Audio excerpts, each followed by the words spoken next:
Little Sally family, believe it or not. But I'd just like to start off by commenting on Nia's comment about her being single at the bar. I'd just like to say that, take this opportunity to say that I am single as well. But to any single girls out there, do not meet me at the bar, because I don't want to be in this guy's position anytime soon. I'm only kidding, guys. I'm only kidding. I'm so happy for you guys. Honestly, I'm completely honored to be here to speak today and be the best man and like that.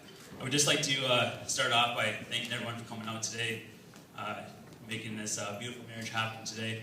I'd like to thank Jacqueline's parents, Margot and Terry. You guys look great today.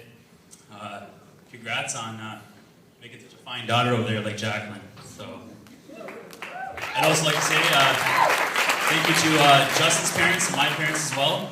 You guys look fabulous today. Thanks for all the help for making this happen. And, you know, good job on making such a fine lad like Justin over there. And you know what? You guys didn't do too bad of a job of myself, my dad, too. So, right on. But, again, like I said, I'm honored to be here. I'd like to thank you guys for making me your best man. And I can't express how happy I am.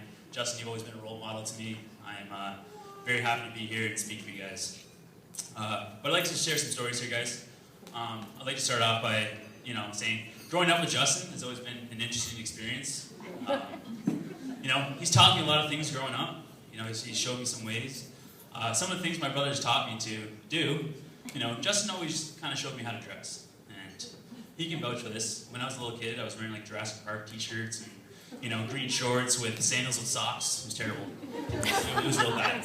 So, basically, but you know how I accomplished this though? What I would do?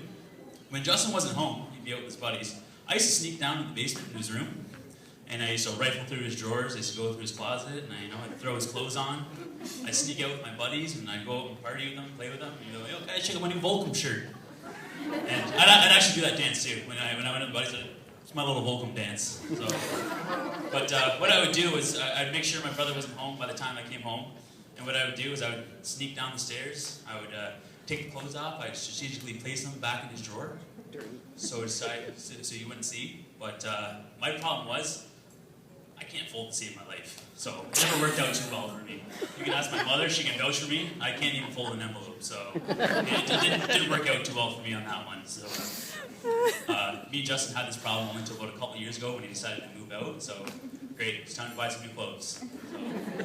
So.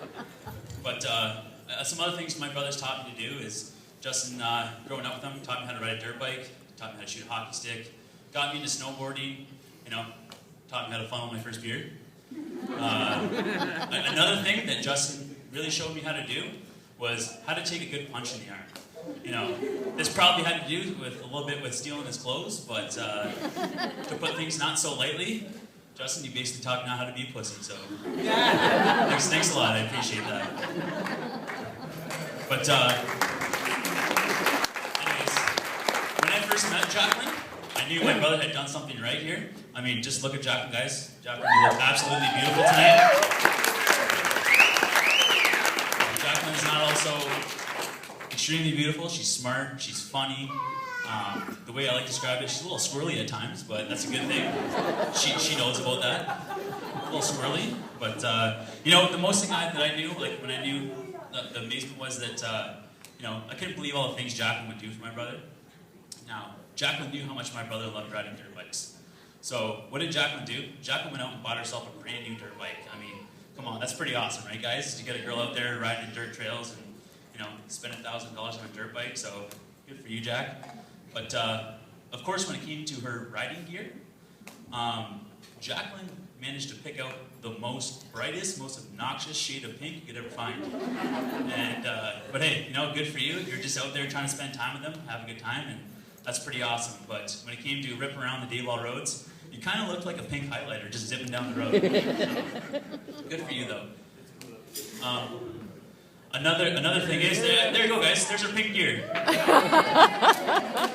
I didn't even know they made dirt bike gear in that color, so. Hey, I thought it looked pretty good on me. Yeah. Second that. But another thing Jacqueline knew my brother loved was how much he loved hockey. Now, for everyone who knows Justin growing up with him, this guy was an all-star. He was a Pelham Panthers stud. The guy couldn't stay out of the guys couldn't stay out of the newspaper. Always scoring goals, lighting it up. The guy was unreal. Now, Jacqueline, I know you played hockey, you were growing up and everything like that, but Jacqueline managed to take this one to the next level. What Jacqueline did, she decided to join the men's league with my brother. So picture this little Jacqueline out there on the ice with full-grown men, and she decided to be the goalie, wrapped up in goalie gear, taking slap shots by some seriously hairy men. And hey, I went to a couple games, and these guys are seriously hairy. So good for you, Jack. You're a good sport. But anyways, me and my brother were super close, growing up together. I mean, now that we're older, we spend a lot of time together over at his house. He's cooking food for me. Justin, you're not only my brother, but you're my best friend, and I love you, and I would do anything for you. So, and Jacqueline, I remember when Justin first started dating you around 7 years ago, and how he would talk about you. He'd always talk about you with such amazement about how great of a person you are, and how he knows you're the one, and how he can't. He literally told me, he said, Alex, I'm going to marry that girl. And you know what? I believed him. And here we are today. And you know what? 7 years later, Jacqueline, he still talks about you in the same light to this day. Matter of fact, a couple weekends ago, up at the bachelor party, Justin, he was going off saying, you know what, I cannot wait for this marriage. I can't wait to marry Jacqueline. Talking about how he can't wait to spend the rest of his life with you. And of course, a couple of these stories came out after a couple sodas and a few game of ladder balls, which Maddie Navarre, we crushed. Yep. Reigning champs. We're not going to talk about bocce ball, but that's okay. But yeah, so I mean, you just look at these two, and the dancing, you can tell they're so in love with each other. You guys are going to be together forever, and I can't express how happy I am for you guys. So, right on. But before I finish this, a little premature on the clock, but it's okay. I would just like to say, Jacqueline, you've completed a very difficult task, actually.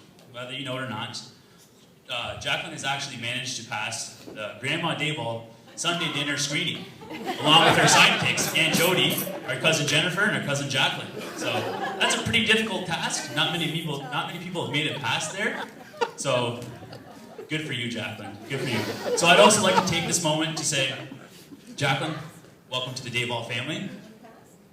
I love you guys both. I could not be gaining a better sister-in-law than Jacqueline, and I honestly, truly mean that deep down. So if I can just get everyone to raise their glass. Let's have a toast to the newly Justin and Jacqueline Daboll.